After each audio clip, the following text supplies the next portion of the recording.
Thank you. And thank you, Cindy, for helping clarify that section so it's just clear.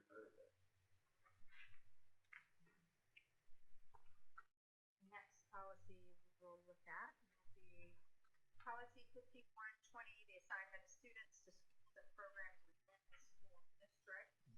This came to the last policy meeting that we were at. I think the last time it was reviewed, my notes say 2012, and that maybe the administrative guidelines were going to be altered. And what else do we? So before we take some of what a policy is and push that into an AG, we want to make sure we just discuss it and have conversation around it. So we've worked with the secondary and elementary team.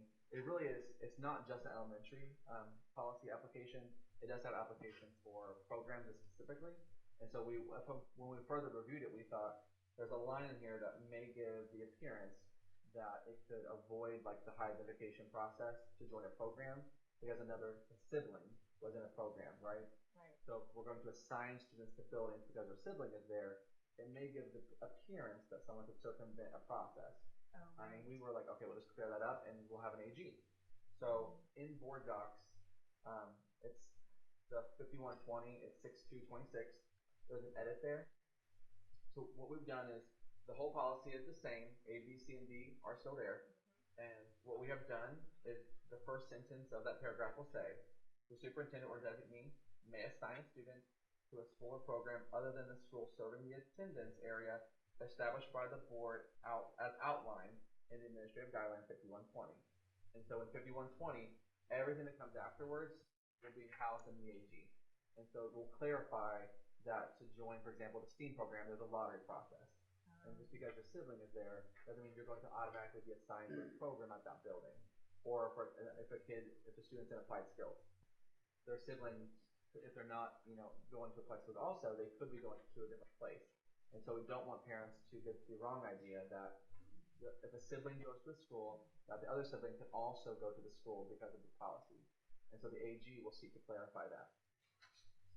And the AGs are online and available for people to look at, so Right. that it's not the intent. I'm hearing, I'm not trying to make it difficult to get information. It's just kind of clarifying policy Yeah. in general and getting the specifics. Yep.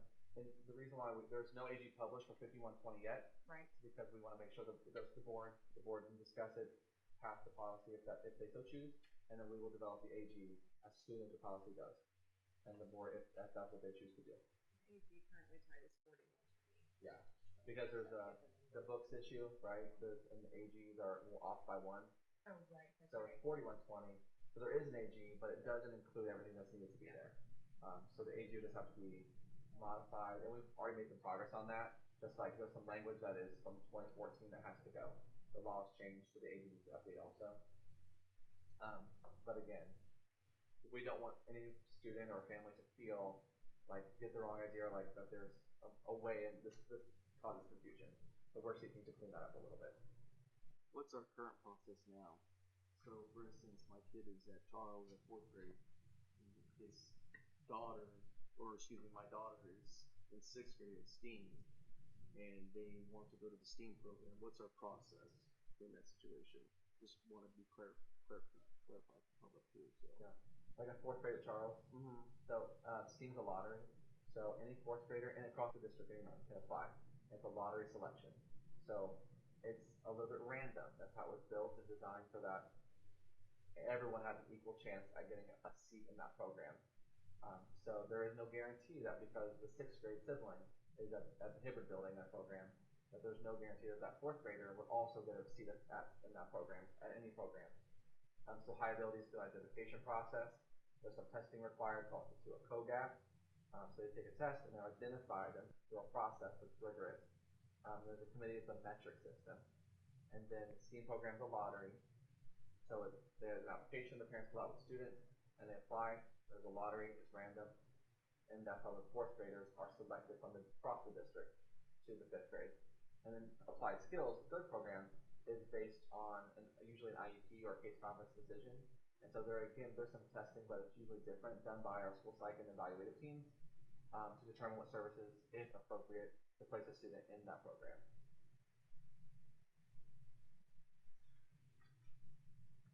Second page. Yep. Oh, yeah. Principles all the time.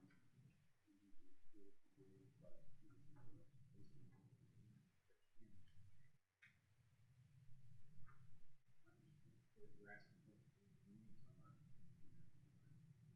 See how the limitations.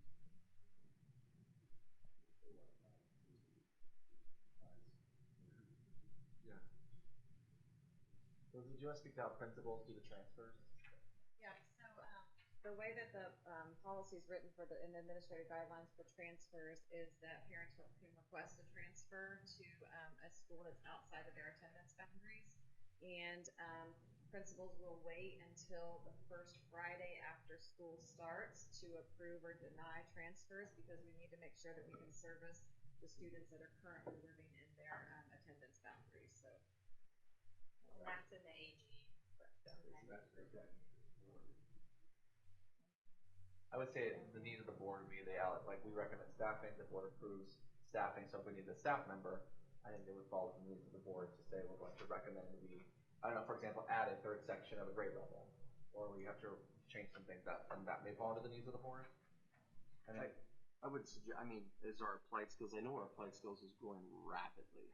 Yeah. So I guess from a school board session or maybe from a policy session is how do we address that rapid population increase? Because it almost seems like we have to serve, right, Carrie? Yes. We have to service those kids. Like there's no ifs, ands, buts about it. So how do we accommodate? Okay. And Carrie can speak this more than I can. I know that we have added a section of applied skills at Hibbert. Yep, we anticipate a higher number. So to make the class sizes more appropriate, we have been really smart with attrition, and we've used the involuntary transfer process. someone who has a license to teach that kind of class is a very specific license. We found somebody in the district who was willing to do it. And I involuntary transferred them to that kind of position. So I'm using attrition very, very strategically so that we're not adding positions to the budget, but we are cutting sections where appropriate by staffing really smart. But we have increased by one teacher in Hibbert for sure. And I think there's some really creative things with applied skills at Crestdale. Yeah, we added a classroom last year, and we're trying to learn how to, now that we have 5 K-4 classrooms at Crestdale, we're trying to figure out how to arrange those in a way that makes the most sense for students and gives them the most opportunity to transition out in the gym as possible. I guess let me just ask this too: is in Richmond, if you just put Richmond on the dot, where are we seeing our applied skills? Well, do we know where they're coming from? Geographically within Richmond a little bit?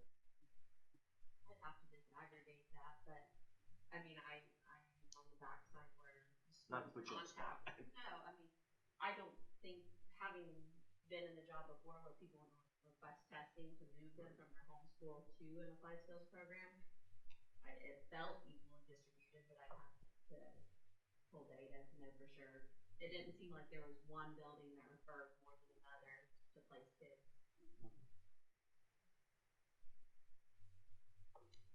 Great. Any other conversation about this policy? Does the board have a discrete class size policy? Can you elaborate what you mean by discrete class policy size? You mean like a limit? There's no policy. There currently is an AG with that in there, and we would probably seek to revise that. Are you recommending that we do that? I was reduction force, first thing before having because they have it within one of their policies. There was going to be a positive relationship. Class size fair, much more personal. Yeah. But still, so that was the only I had because I there's do I use now our class size, but I wasn't for sure.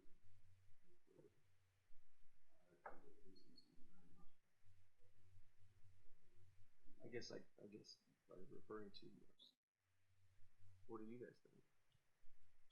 Well, as Mr. Hensley is referencing to what Attorney Kroll says in the question, it is found within the administrative guideline, always has been there, and of course there's been conversation as to we'll address this based on what data shared with us, but we've been able to operate thus far effectively and efficiently with how things have always been set. And so as we move down this road, if there's a necessity to revise this or to review and look at it, we will. But we'll know more as this summer plays out and as we continue to move through the reduction in force. Yes, sir. And just for the record, for the board to know, in our April update, policy 2312, it 2312 does talk about a class size, how it's constructed, and Neil is recommending a rescission of that policy. I haven't dug into why yet. I haven't brought it to you guys, but they are recommending that policy be rescinded. Although there's no discrete number. It's not like a target of a number. It just talks about the construction of how a class size is built. But they are recommending a rescission of that policy. I just don't know why yet because I haven't really brought you the full April update yet. Yeah. Thank you. So we will move on. That will come to the next policy meeting as well. And then once I guess that gets approved or goes through the process, then the AG will be created. Yes. Okay, great. So let's look at policy 5410, promotion, placement, and retention. And there's quite a few things on this one for selection and revised. Yeah, this policy 5410, one of the big changes from the state legislature is that if a student that doesn't meet the criteria for a good cause exemption is required by law to be retained. Carrie and Elizabeth can speak more to that, but this policy, one of the big changes in that, it does in statute require us to change that part of the language. So So the third grader doesn't pass the IRE and they don't qualify for the cause, they're going to be automatically retained in grade 4. Unless, Elizabeth, am I missing anything on what I said? It's pretty cut dry from the law standpoint.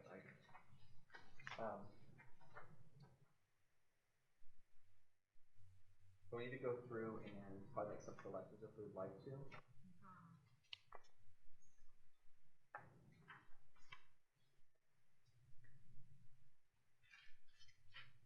So we currently have the first box selected and A, B, C, and D selected, correct? Yeah. In my opinion, is I don't see any need to change that unless we hear from those affected. No, I think I would recommend the continuation of that part for sure. And then the bottom of the first page, we currently have that selected. Yeah. And that is practice. So, like how the law works, how the good cause exemption works, and Karen Elizabeth may want to weigh in on this one. It says that students who are eligible for special education and related services shall be promoted or retained based on the recommendation of the case conference committee and the student's IEP. And so I don't think there is any, if you guys want to change that, now's the time to talk about it, but I think that is in alignment with what has been practiced here. And probably most appropriate.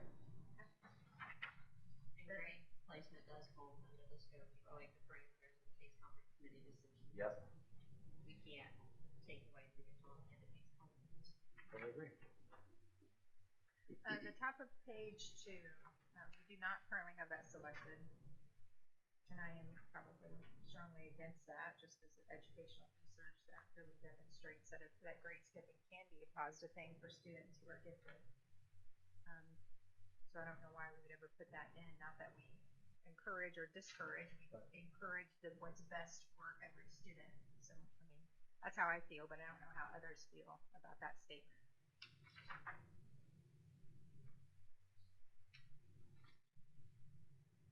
Go one way or the other. I just feel like the statement, maybe because I have my gifted and talented endorsement and I did a lot of work in this field, and I know that it can be a positive thing, and this just is kind of saying we discourage, but not like for not appropriate reasons, or it's not like we encourage it. We just encourage what's best for every student. Right. So why would we make a statement about one? I don't know. I think that's more neutral versus right. encouraging versus discouraging. Yes. So that's why. That's how I feel about that. Do you guys have any strong feelings about that statement? We don't currently have that in our policy. No, it's not. So we gotta choose A or B, is that what we're saying? No, the top of page 2, do we want to check that as included? Page 2 would be the back of page 1, yeah. When I read it, the concern I had is if we're discouraging as a district the idea of grade skipping, it may infringe upon case conference grade decisions if they hold a kid back or want to promote a kid to a different grade level based on the needs of a student. I think specifically in that TK2 range is where I see the problem maybe. But if it's not in there, I don't need it to be in there unless the board would like it to be in there. Anyone else have feelings about it? I don't think you should, you want to make it discouraging. I think you can get in a boy 1 year out of your education environment, and you can challenge your student challenge. It's probably not, I definitely. Okay, so we'll not select that. There's page 2, it looks like a lot of red language that has changed based on what you told us with I read and retention. And then page 3, we have choices A, B, C, and D. Currently we do not have A. Is that right? I looked at it. We don't currently have A selected, so I guess what are thoughts on that?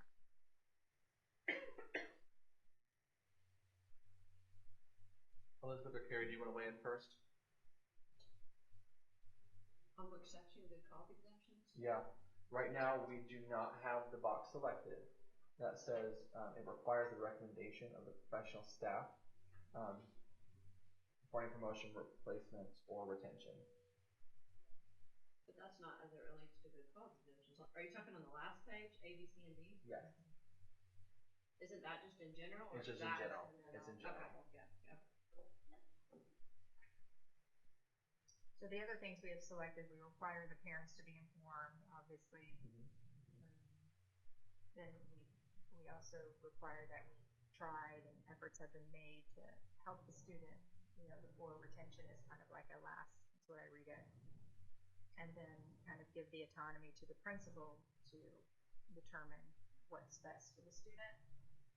I think A already just naturally happens in our process as we're Okay. looking at student data. So if before a student is even considered for retention, they're on a personal education contract, which means that we are concerned about their progress. We meet with parents to kind of put the plan in place for the rest of the school year. That happens about January.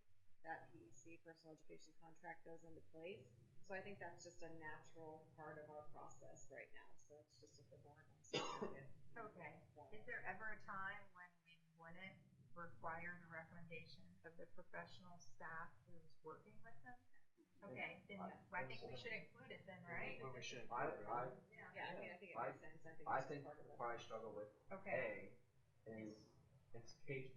So anytime a ninth grader becomes a 10th grader, we're going to require that a teacher submit a recommendation for every student, that the policy says, require the recommendation of a staff member for any promotion, placement, or retention. When I see this in practice, where I see this is in middle school, if a student is, you know, going from 8th grade to 9th grade, if they want to take like an honors at math class, then we recommend, like, here are their grades based on their 8th grade year. We recommend these students for the honors math class or honors science class. What do you think, guys? Sam, what's your thoughts on this? High school level, I guess I thought it was just like, if they don't have enough grades, sit yourself. It's not currently. Could we change the word require? I see what you're saying. There's an anomaly that this could happen. There's a rare case, but we have to think about those in policy. Right. Could it change everything if we just change the word require? I don't know. Instead of like it has to be. Consider it. Yeah. Yeah. Consider. Yeah, there we go. Consider. Consider. I like that. Because I still like adding that, you know, we want to know what staff, I mean, Absolutely. they're the ones who. Okay. Everyone good with that? So we're Consider the recommendation of the professional staff. On A. Okay. Okay, so with that change, this will go on. No further comments or questions to our board meeting. First read. Next, we will look at policy 9270. Is that where we are? Yes. This came to the last policy meeting. It's the instruction, attendance, compliance purposes. We wanted to hear from teachers, parents, coaches. We have fears of stretching resources too thin, and we always want to focus on retaining students first before recruiting. And we do know local schools do not allow it. So since then, you probably have feedback to share with us, so we're going to want to hear. You want to share what you've learned? Sure, I sure can. On the academic side, on the art side, we used to do part of my school. Oh, good. They were concerned about resources. They would have instruments about things being too large, and being too large on having an instrument strategy. Some concern on that side. Mr. Peter Log, who is tied to those types of resources and having a larger choir, you know, he was a little bit more favored that one. It's kind of that certain stage song kind of a mentality. And Mark did share with me that the Marching Band Association of Canada, that Liz does allow over the summer months for students who go to a school that doesn't participate in marching band competition. If there's an agreement between these two schools, their governing body does allow kids, like if Union County didn't participate in band day, but if they wanted kids that were to go there, Richmond and agreed the kid could join the marching band for their summer contest. The first day we would share that. Okay. IHSA, on the athletic side, for the sake of consistency and concerns, we haven't. They don't know of any widespread or lots of historical. We've had lots of kids in the situations, lower levels, participating. We've had a few here recently that we consistency's sake, would probably prefer the idea of everything being aligned with the IHSA, so that it wasn't that whatever I chose, I didn't expect it was like, if I didn't have to take a class in middle school, then now I have to, and like explaining to parents the difference between the middle school experience and the high school experience in IHSA. So I thought they were probably more, they were some things to consider in that for the lower levels because of the IHSA rules. There was one concern that Mr. Lee brought up, and not realizing it's an IHSA bylaw was a called the pass link rule, LINK, that if a high school coach had a past link with an athlete who then chose to play, that could make that child irrelevant. So like if I'm the high school tennis coach and or let's say baseball, I'm a high school baseball coach and I help coach my son's youth baseball team, and one of those players was at a neighboring school district, then they chose to come to Richmond High School, we could be accused of recruiting, and then that student could become so we would, as an athletic department, have to then try to police who's coaching what levels to make sure we're not violating the pass link law. So while on the surface, if kids come and play participate, it's a good idea. There would just be a lot of things we have to consider as an athletic department to make sure we weren't violating any IHSA rules once they got to the high school. So for simplicity's sake, And I think we have to recognize this is very, very much I've never been a big fan of the IHSA or the kind of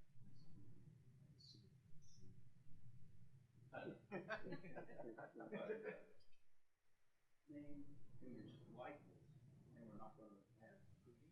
It's absurd. You say it out loud. And that's where we are. well, the IHSA calls it right? They don't call it NIL. They call it branding, personal attributes or something like that. I understand that. That was how the headlines. The headlines are It's different. NIL. Headlines are different. Yeah. So that's what I thought. I did not talk to parents. Yeah.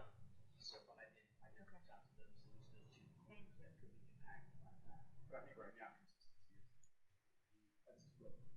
Athletic. no good. People go unpunished. It's true. We're in that mode. So overall, athletic department feels like we should be consistent and not allow, is that what I'm hearing you say? Yeah. Okay. They would The prefer, athletic department would prefer. Even if Would prefer it to be even if just be if you're in, supposed to have a little bit of philosophy, exploration, taking on new things, see if you have any at all. That's the kids.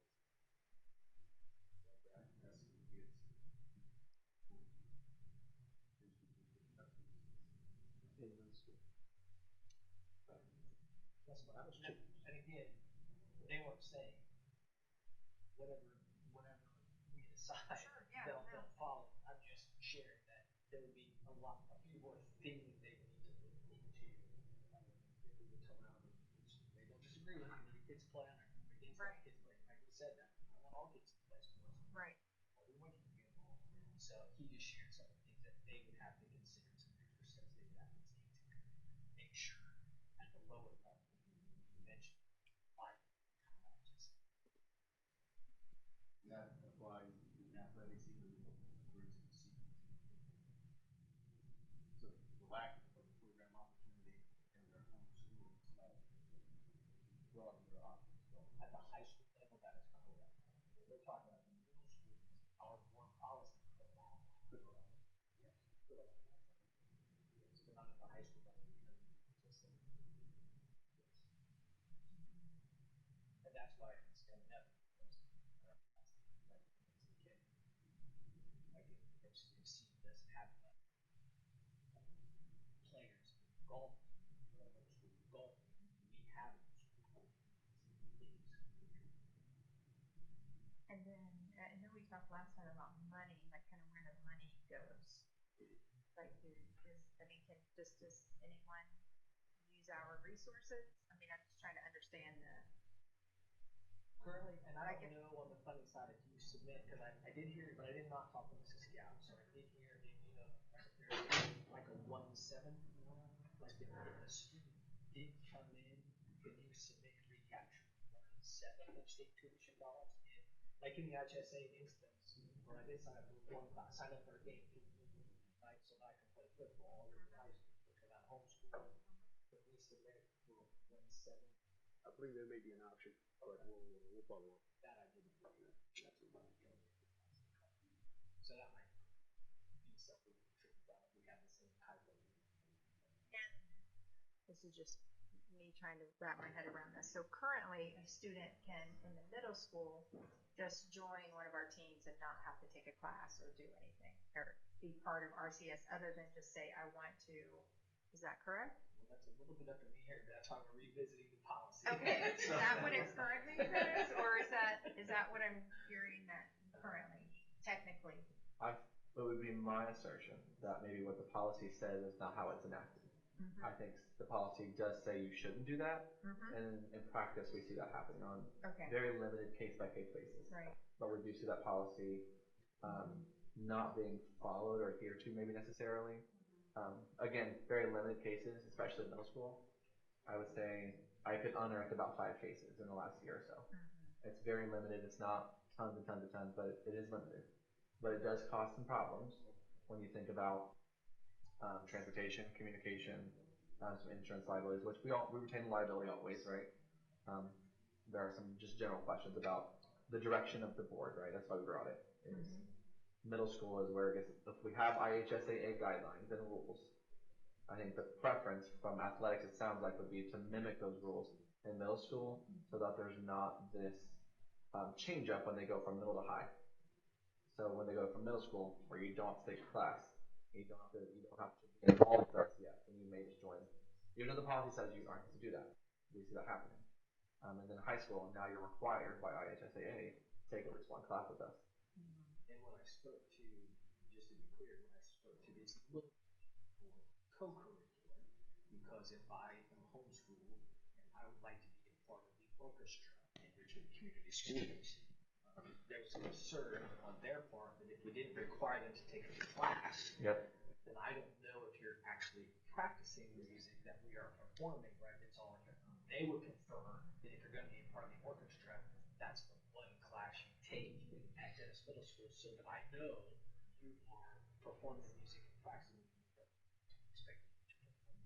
So while like I said, they were more inclined to lean towards we'd like you to come in and be in the band class so that I can see that you're practicing. So that would be achievable for a homeschool kid that cannot school enroll in a non-accredited school, correct? I mean, like but you could do the same thing. But if the course is during the instructional day and they're enrolled in a full-time non-accredited school for the full day, they would just not be eligible. Yes, if they're written more than that, so they have to work that out. Yeah. So what schools do what schools and middle schools do we have around this area? Richmond Friends. Friends is not accredited. Okay, so Friends is now accredited. Community. Yes, is accredited. Surety is going to be accredited next year. They weren't accredited this past year. Okay. And then Scene. Okay. Is credited. But really, the only non-accredited school moving into the next school year is Richmond Friends. I asked Mrs. Scout to come in and talk about a potential 1-7 funding or context.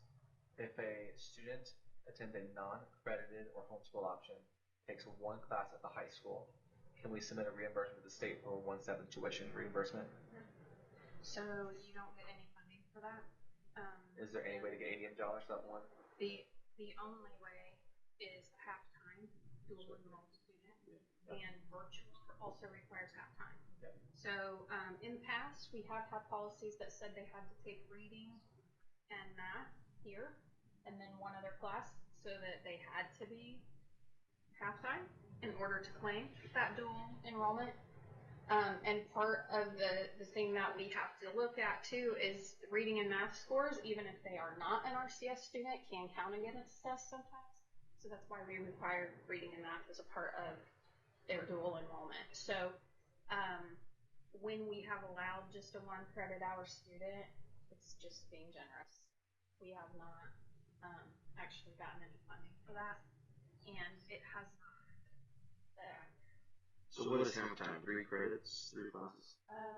So it has to be half their day in attendance. So it probably depends on which classes that I'm taking. A career ed student, it might only be 2 courses, it might only be 1 course, it might be a 3-hour or a 3.5-hour course. So building trades, they kind of block schedule that, so their credits are a little different. But that's why we definitely require reading math, and then typically they would take, because that was usually for art, and then that was kind of counted as their half day. So it depends on what classes they're choosing. And specifically for middle school level, it talks about extracurricular events. I think sometimes there's a hard line or some blurring of the line between what's extracurricular and what is co-curricular. For example, the 8th grade shirt that all organizations go on. Is that extracurricular or is that co-curricular? Right? That some parents sometimes think like, oh, that's extracurricular. I attend a virtual school, I'm going to go in. I'm going to take a trip, I'm opt in. Which is either request and pass and come in. Another one is like school dances for middle school. I guess is that extracurricular or is that co-curricular? Well, that would fall in extracurricular. Are we going to allow students from here, there, and everywhere come to school dances? Or there's more examples. Those are 2 that come to mind, but I've seen those.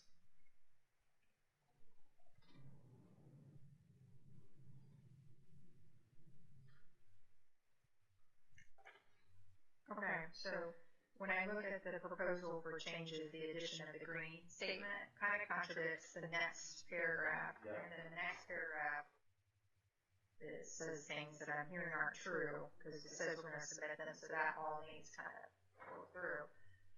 And I didn't want to just completely Oh yeah, no, thank you. policy without. I know it's a big Yes. conversation. Yes, thank you.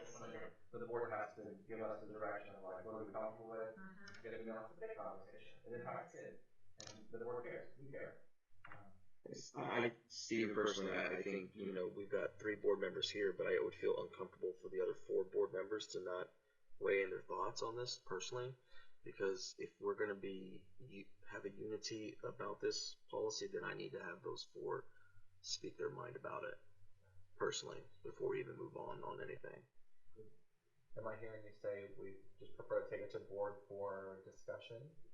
Well, I think, yeah. I mean, I think this policy meeting is for whoever board members come, so we can kind of talk through things. Obviously, I think with any policy that we push through here, it needs, we have conversation because we want the input of everyone. I would like to talk about it a little bit more still, just by the people who are present and who came to discuss it and hear a little bit more about it.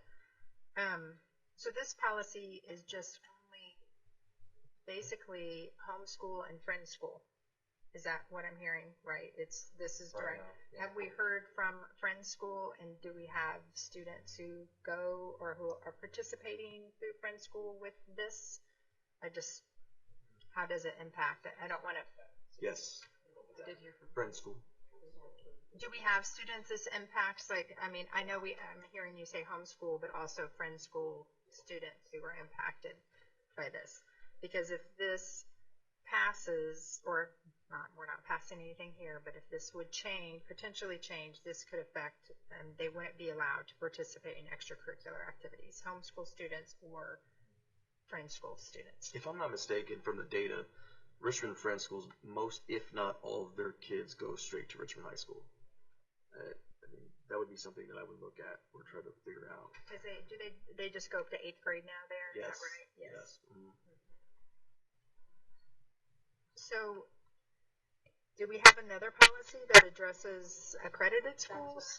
I mean, so this is, right. And then are we still going to allow other stakes? So that's something to, okay.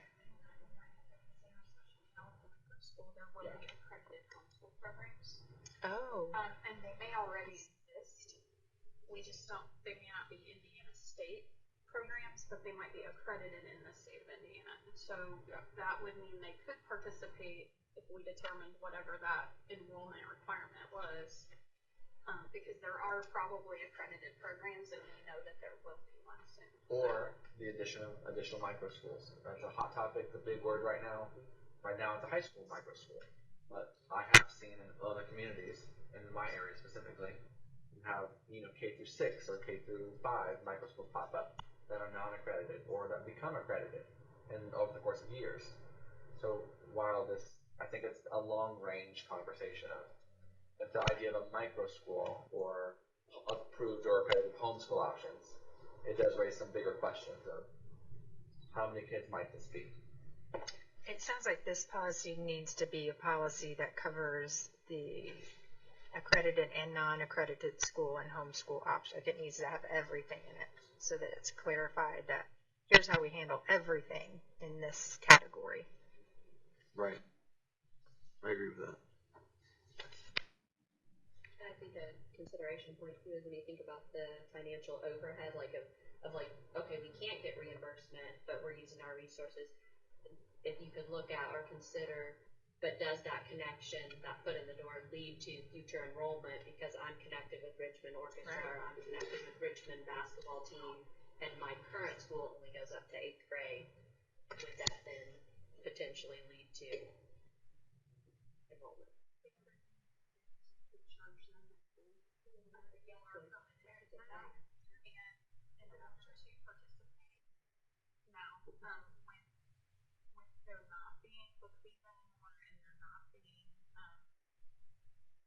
The same method for some of the funding. This is becoming common at a lot of public schools, especially in Indianapolis. They are charging parents if they want to enroll for very specific things versus being something that we can claim as a part of the cost to educate. So I understand the need to get feet in the door, but we are not a charity organization when it comes to some of those programs that people are seeking. And so I think that we should be responsible about that, because if we have to reduce budgets in other areas to cover those things, it's probably not the most financially responsible direction to take. So while we want it to be balanced, most parents that want to participate or want their children to participate in the activities they are choosing, those things are willing to pay a little bit of a fee to do it. They not Pay for play has implications. yes. But we've already. One school in North Central Conference, that's not your jet, we've had years, $40 fee. If you call it transportation, mitigation or something like that, maybe. It would have to be very smart. But now high school kids can receive NIL money. That's the law that passed. I know. So I mean, it's coming. Before we will have a Division I athlete making, getting a sponsor from Nike over here. I mean,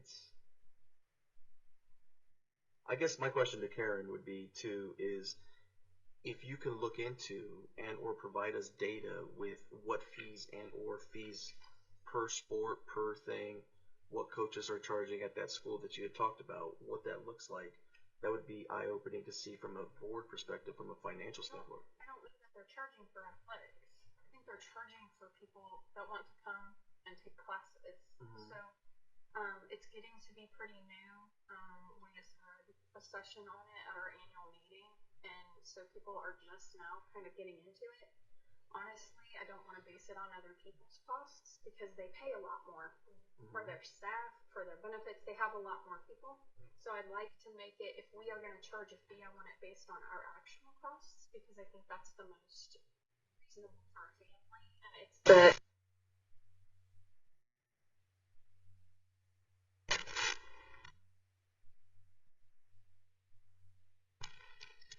it needs to work for Richmond Community Schools. If IPS is going to do it, it's going to look a lot different than ours. I think that it needs to have thoughts to special services, because if they are gonna need special services while they're here, we need to have that included in maybe a subset of what that looks like. I would, rather than kind of compare to what other people do, I'd rather come up with a baseline if we're gonna move that way, and I would rather know if everybody's kind of in the boat where we want to really look at that.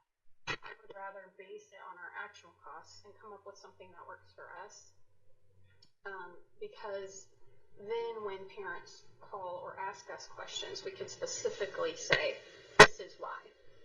When we say it's because another school does it, that's really hard to answer if it doesn't match up with our actual costs. So I think we would just have to come up with something that makes sense. Scott, when you say classes, or in other words, of what you've come across, is it that I see this when it's parents and guardians that want to choose particular academic courses, almost like that of a la carte, that we offer that maybe at homeschool or in some of the non-accredited they don't receive. Typically it's band and orchestra. Yeah, or performing arts. That's the elephant in the room. Yeah. Typically they want to come here for band and orchestra. Yes.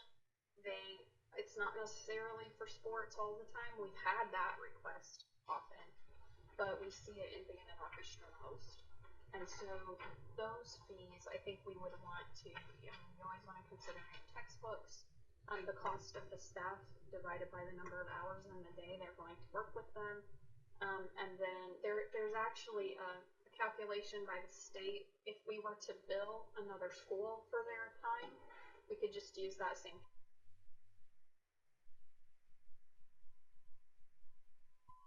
look like at that point, and that's state. That's a mechanism the state uses. We would just assign it as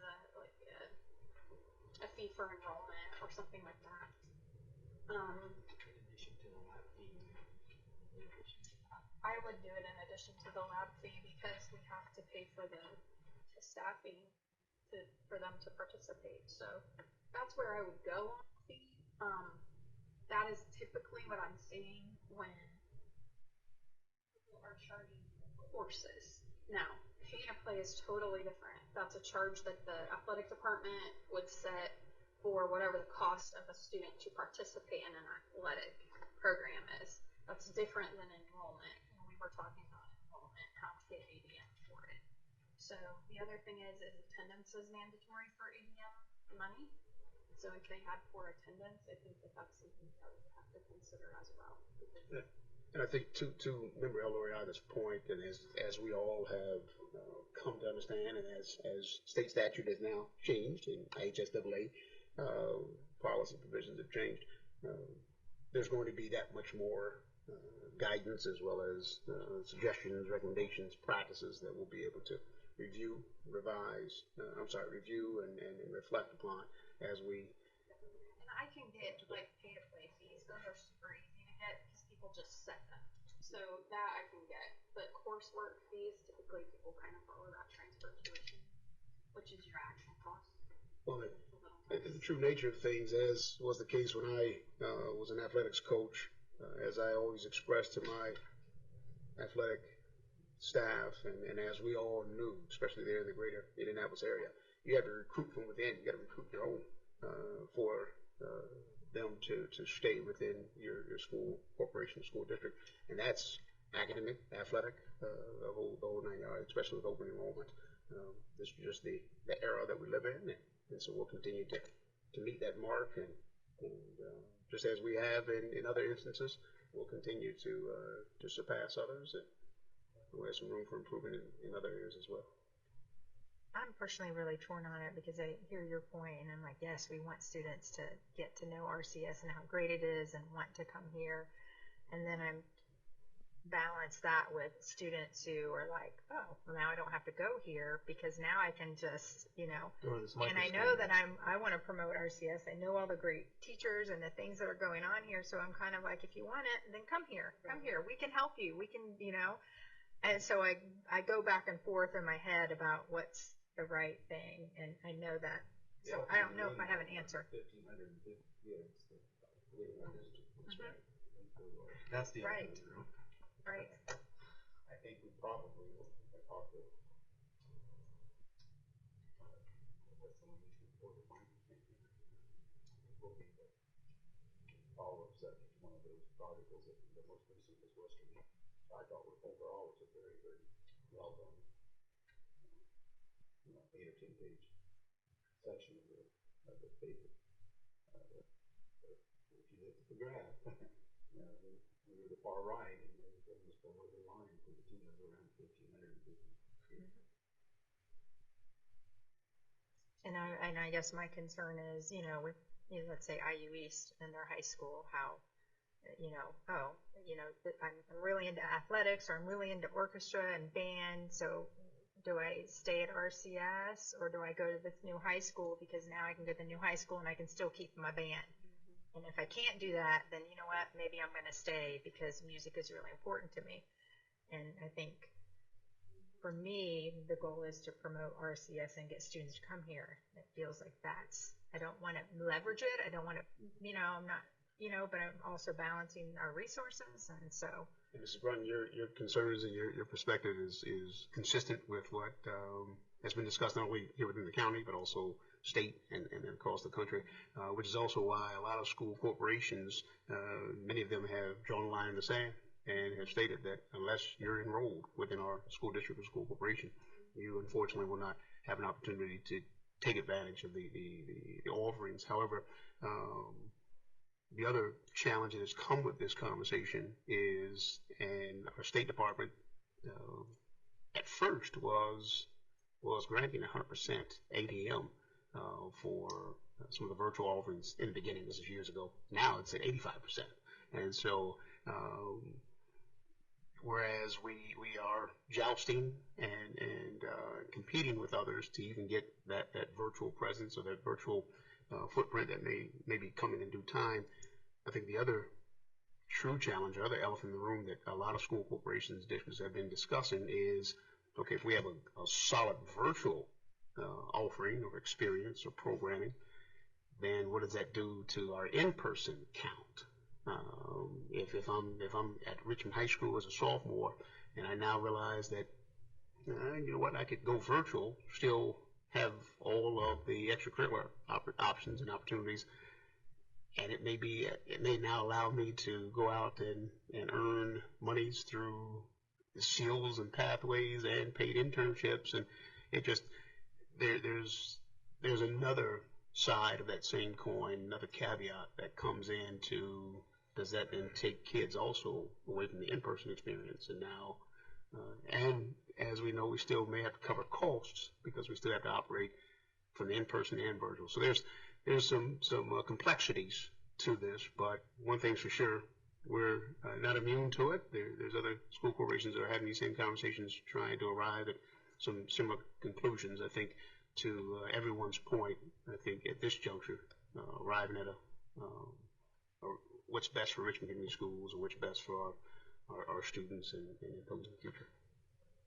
We have other, I'm just thinking of, if we drew the line in the sand, not that I'm saying that, but are there other opportunities for students in our community to still experience RCS, like summer camps? Are they able to register through those, or are they Yes, maybe? that's definitely one. But the other thing we could think about, and we have not explored this yet, so this is very out of the box, but we could map something like the Career Center where we, have a fee for their school for certain participation in certain things that may not be offered by them. Those fees typically cover all of our costs to run whatever that is. So we have not gone there yet.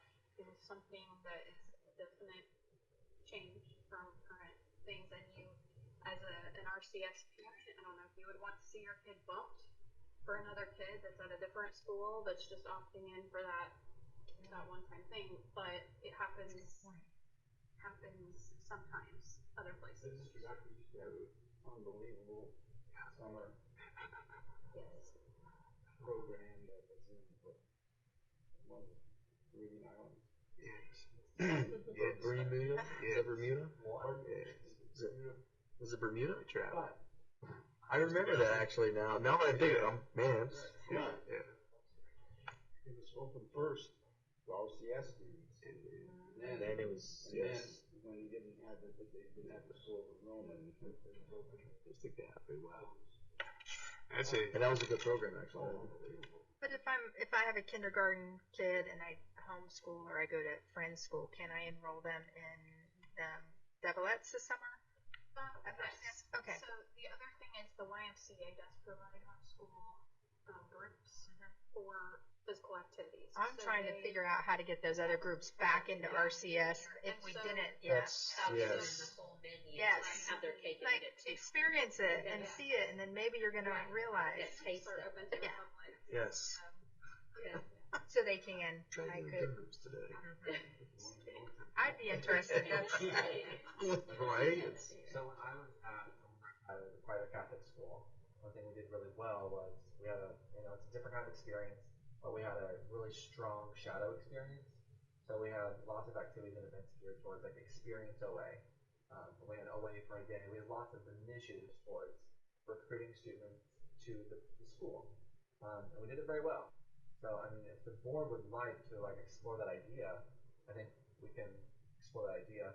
Absolutely. I think also in addition to the conversation we're having about performing arts, athletics, even some of those non-extracurricular offerings of Richmond Community Schools, going back to what Attorney Cross alluded to, pertaining to those students who lay their head down in Richmond but wake up and go to either neighboring school corporations or homeschool or have different routes virtual that they take. Historically speaking, it also, or what has led to that over the course of time have been decisions that also have not been curricular or extracurricular related. It's been grade level realignment. It's been, I think at one point there was some dress code policy that a lot of parents and guardians didn't necessarily agree with. Over the course of time, that has played out has also, and I think it's important as we are moving through the strategic plan and considering such things that yesteryear at times would parents and guardians question, okay, do I send our children to Richmond Community Schools now that they're going from 6th through 8 to 5 through 8, or now that they're going back from 5 through 8 to 5, 6, 7, 8, or there's a backpack policy, or the dress code. Those were some of the things that of the homework that I had done prior to coming to the corporation that led parents and guardians to make decisions to not send their students to Richmond Community Schools. And so as we're thinking about the extracurricular, the curricular, those other things also, I think we have to keep in mind as we move down this road, because those are the things that I think had more of an overarching result. Particularly vouchers. Let's face it. When I grew up, some of my best friends were, at St. Andrews, whatever, grade 8. You went to high school. Came time to go to high school, and they went there.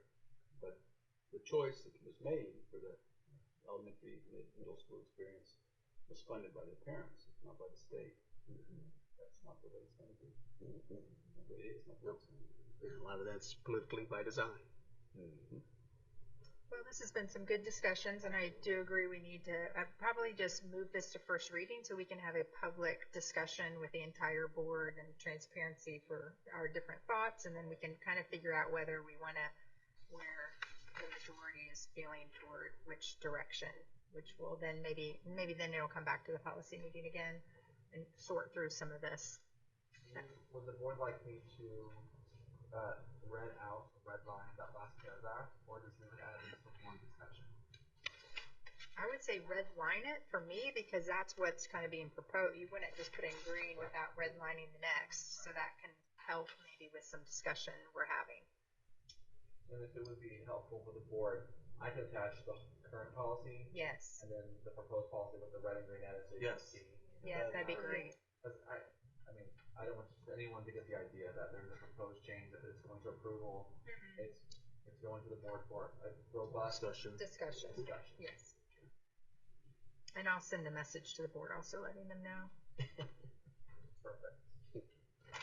Great. Next is policy 0100. This one should not be as complicated. This one is okay, easy. I first saw it. Okay. This one is more straightforward. I did send a note out to the board just to let everyone know. the idea of cell phones, or anything that connects to Wi-Fi or Bluetooth, they're gonna change the definition. The policy 0100 changes the definition of a personal communication device, as state statute now says. And it would be my assertion. There's a talk about a telephone paging device that we can select. I don't know anyone that uses telephone pagers or beepers, or I didn't even know those existed still. So if the board would like to include that, you can. But I don't typically see those as a middle school principal when I left. You may start seeing them. You may start seeing them. Oh, we remove it, they're gonna come back. Yeah. We can keep it in there, just add it in if they would like to keep. It seems antiquated, I have to say. A little bit. I don't know if they still make those, but I suppose you go on eBay, you can find yourself one. Hey, my BlackBerry was great back then. With kids, especially 6th graders, 7th graders, where there's a will, there's a way. That's true. And if they know that cell phones are no longer allowed, which now is what the state says, they're gonna be buying those beepers and pagers. They're gonna be communicating like they're on that show ER. They probably would. They'll be beeping. So the changes in this are just simply, we used to have a couple sentences about what the definition of a personal communication device is, and now we're changing it to a pretty lengthy paragraph specifying. And that's the only change to this policy is the definition of personal communication device. Yep. And that's in response to the legislative changes. There's a bill that will go into effect. It was, I believe, Senate Bill 78, or now it's Senate Rolled Act 78. That will become law on July 1st. And it really expands the definition of personal communication device beyond just a cell phone. And we're going to bring up the next policy that really talks about what we have to change or why. So, Okay, great. Any questions about this definition change? No. And the reason I brought that is because in the next policy, the definition will be referenced. Right. So we probably have to change it both. So this will move to first reading. Yeah. Thank you, Stephen. Absolutely. Next one is policy 5136, which is the more detailed policy concerning our new definition, or the proposed new definition of personal communication devices. And just a clarifying question, I know we have options to choose. All these options follow with the new law, correct? Absolutely.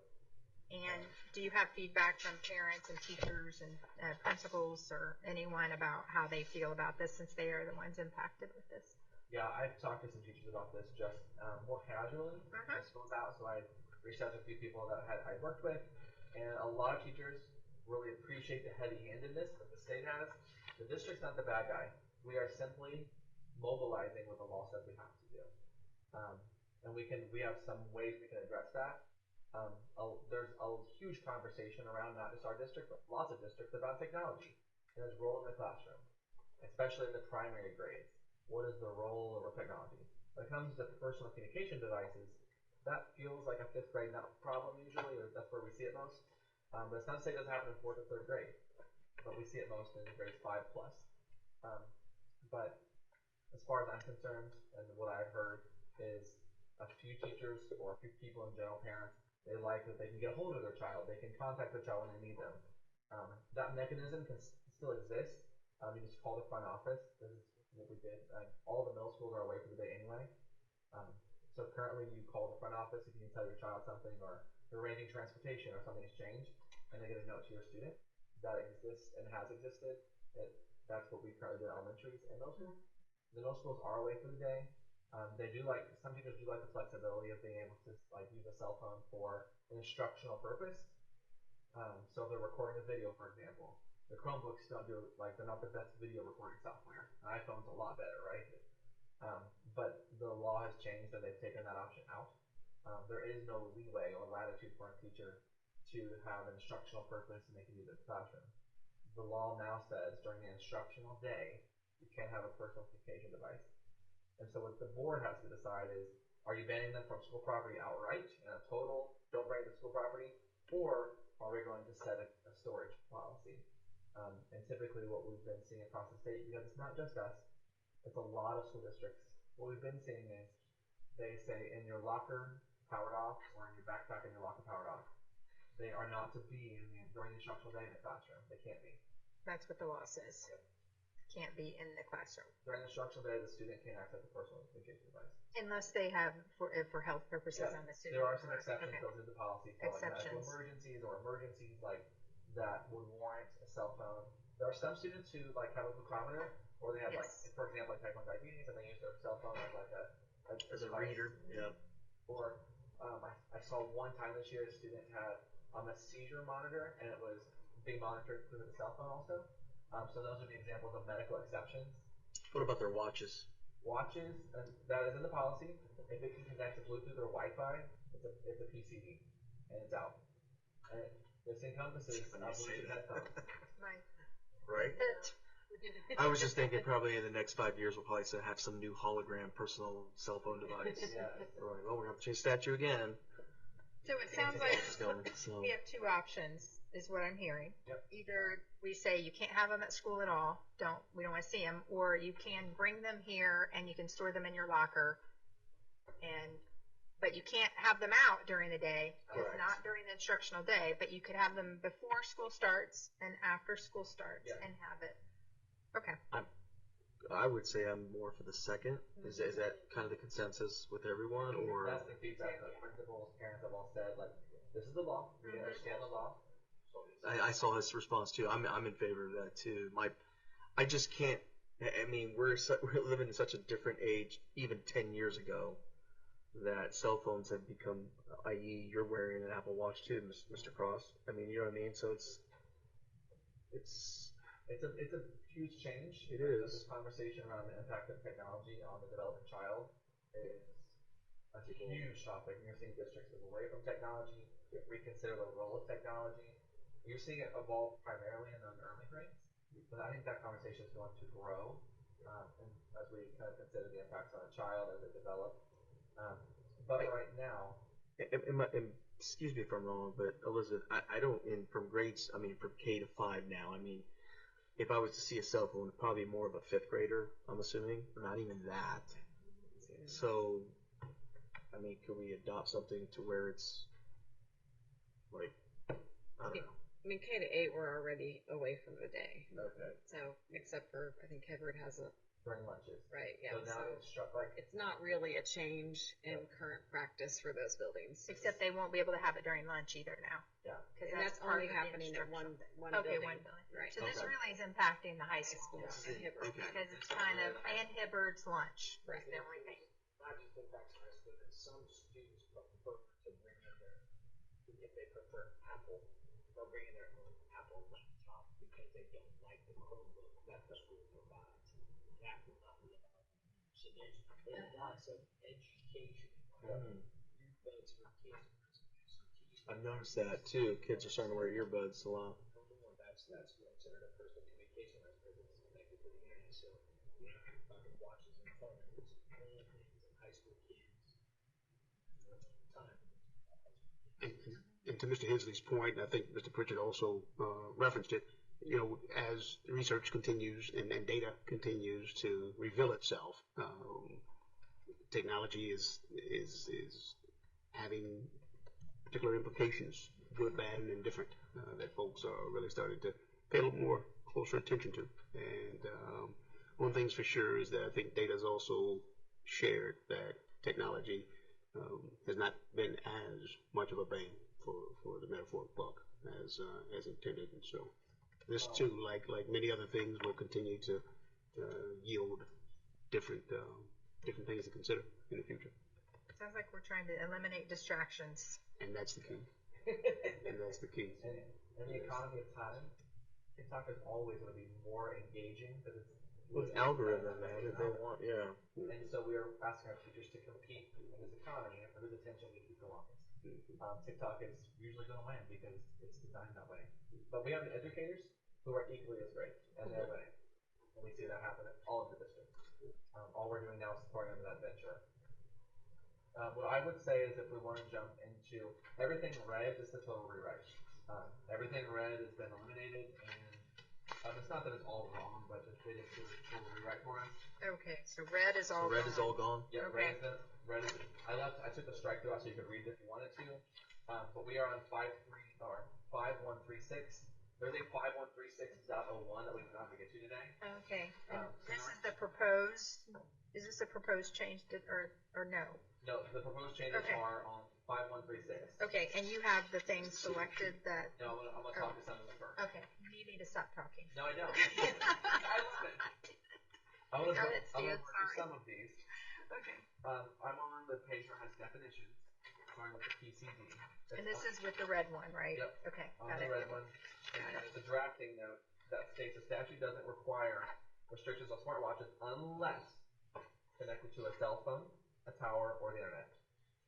I don't know about you, but I have not seen an Apple Watch that's not connected to a cell phone. So, it would be, I think, wise to mark that box and say that cell phones aren't considered PCDs unless connected to a cell phone, a cell tower, or the internet. But wait, how does that happen then? So if it's just like a watch, like for example a Fitbit, if it's not connected to a cell phone, a cell tower, or anything And that's how like are we internet, policing that, or how? that's the question. That's because like no one can tell That's the mine question. is connected, but I'm connected.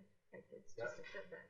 Okay. So if you want to put that in there, you can, or you want to leave it out, you can. It makes it, I feel like, very hard for teachers to figure out, like, are you cheating or not? getting messages on your phone?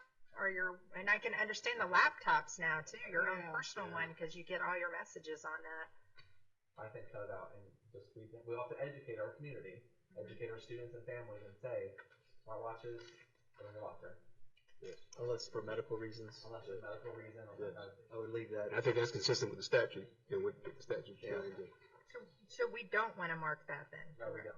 So we want to, because we're going to delete that. Okay, got it. And again, as we speak with classroom educators, and to Mrs. Brum's point, it's one less thing that would be of consideration and allows them to stay focused on the lesson at hand.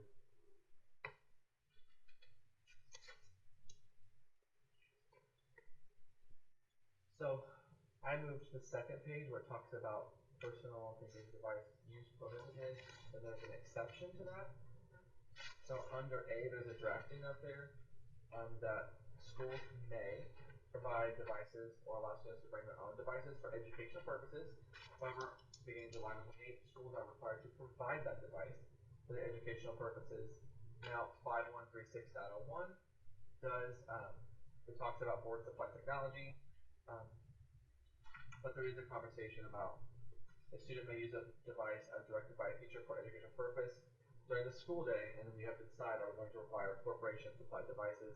I would say yes to that. We do want to provide this? We already do. Oh yeah, because it's just laptops. Right. Okay, got it. Yeah, we already do. It's Okay. not a deviation of practice for us. Got it. Unless you guys have other feedback. I mean, is that a further discussion? You know, I've read in the news definitely, like you mentioned, and I saw Fayette County has eliminated the one-to-one and many corporations are. So do we want to tie ourselves, not that I'm saying we want to do that, but do we want to tie ourselves down to The way I'm requiring that? interpreting it is, if the teacher is going to use a device, the corporation will provide the device. We're not going to ask students to bring their own laptops or iPads and connect to it. Like, I think that's just a headache. Back in 2017, 18, we saw some districts were like BYOB, or bring your own device kind of thing, which was crazy. I voted yes for that. Okay. BYOD. As in device. As in device. Okay. I voted for that too. What's in his cup? Right. There you go, Pitcher. I got you. I got you. Okay, that makes sense to me. Yeah. But, and that it's really further this conversation about intentionality. It's supposed to be even more intentional, even more thoughtful about how we use technology. And if we're going to use it, the corporation will provide the device, will provide a laptop or the iPad in the classroom, if we're going to choose to use it.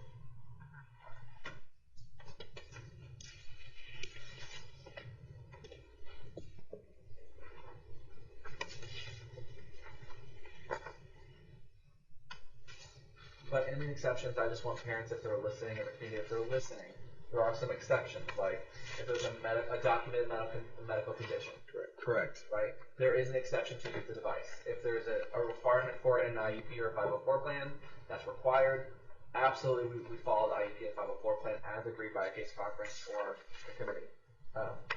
It's not there are exceptions to this general policy as it stated in law, but I don't even feel like if there's a concern for especially a medical reason that they're not going to be allowed their device or allowed to have medical care.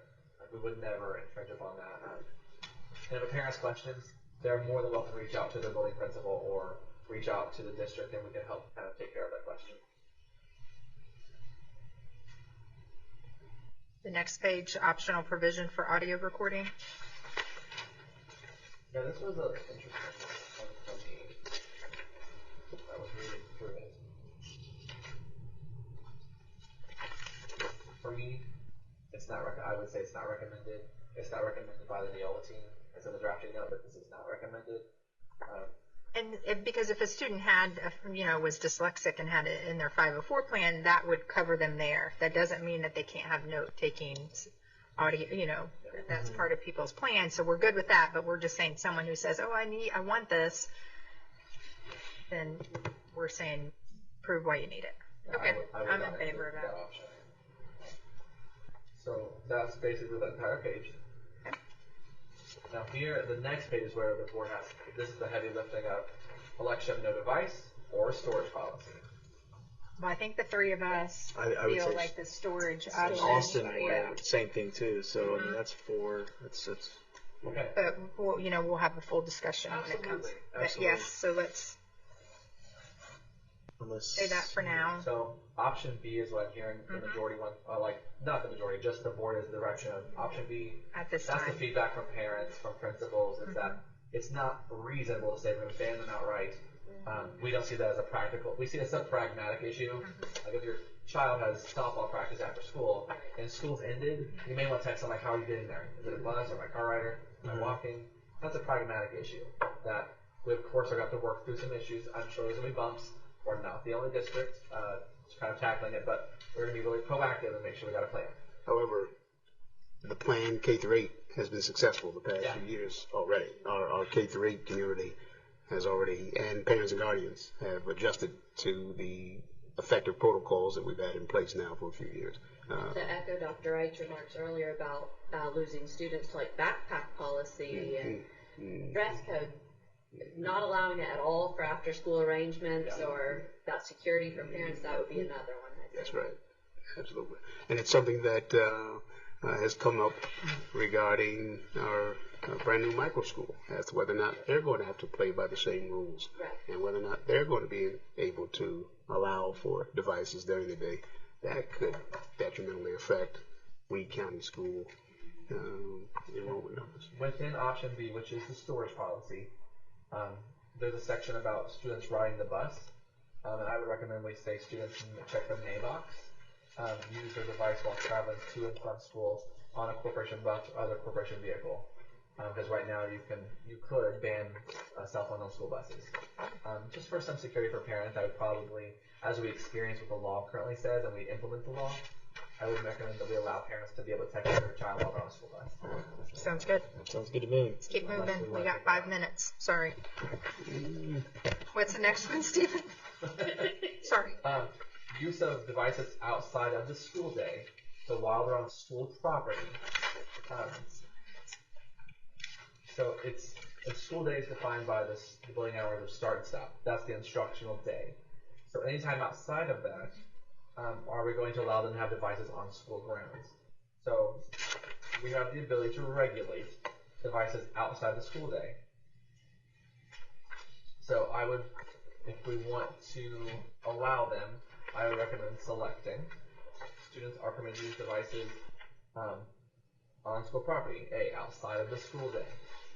That would be a pragmatic issue. I can see that one.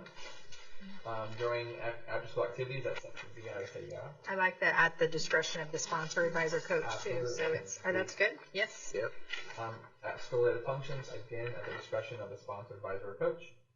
And then a D on corporation bus or other vehicle when they are on school-sponsored activities outside of the day at the discretion of the bus driver. So the bus driver does have some power or some control. And that's why I wanted to come back to what you mentioned before we move into this. Just maybe having some more conversation with transportation, because again, if I'm a student on a bus and I'm having a challenge, and I have, well, in past practice, there's been challenges that have been presented when parents and guardians may be at a particular stop, but administration, school officials, and no one else has been brought up to speed as to there even being a situation. And there's some complexities and challenges. So I think coming back to extend the conversation a little bit more about what you mentioned before as far as students' access to mobile devices and phone, I think it's something be worthwhile to expand the conversation on. Oh yeah, absolutely. So if we are the next section about students, we would not select any of those. Right. We just cross them out.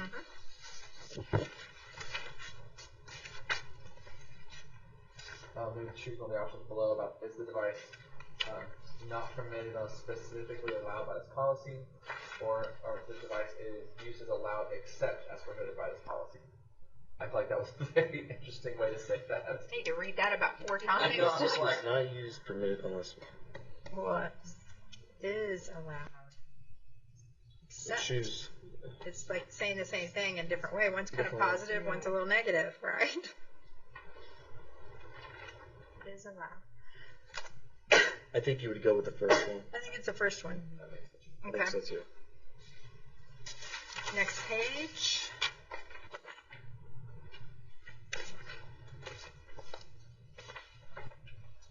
What?